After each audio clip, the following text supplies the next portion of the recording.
People are so used to thinking that CO2 is the bad stuff that we need to breathe out and oxygen is the good stuff that we need to breathe in. As everything in life is not that simple, that is actually false information. CO2 is a very interesting component. The reason why it's called the daily dose has to do with the fact that you go into what's called intermittent hypoxia. It's basically where your CO2 levels in your blood rise and your O2 levels goes down. Pretty simple. And people are so used to thinking that CO2 is the bad stuff that we need to breathe out and oxygen is the good stuff that we need to breathe in. As everything in life is not that simple, that is actually false information. CO2 is a very interesting component. It is not just a waste product as we are led to believe.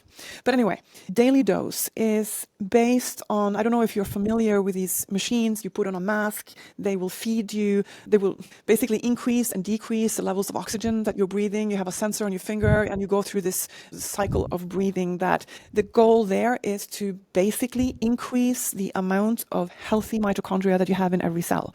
A mitochondria is basically the little machine in your cell that produces ATP, which is your energy packets. Yeah. It's what runs your body. These have a tendency to break down, they reproduce on their own, and when they are not doing too well, they decide to die. But what happens when you increase the CO2 levels in your body? The ones that are not so well functioning die off, and the ones that are well functioning multiply. So you get more mitochondria of a healthy quality. So you increase your cell's capability of producing energy. That's one thing. Just that in itself, this is the effect of CO2. Yeah. Yes. CO2, in a higher level of CO2 in your bloodstream will also help release stem cells from your bone marrow. Stem cells are non-differentiated cells that go to places of injury and help repair. So that's something that you can do naturally just with your breath. So having lower levels of CO2 and higher levels of oxygen that we're all led to believe is like the key to good thinking, it will actually increase your blood pressure and decrease your oxygen delivery to your body because you're decreasing the amount of blood flowing through. Plus that you have the Bohr effect, which causes the release of oxygen into the cells by the exchange of oxygen and CO2 basically.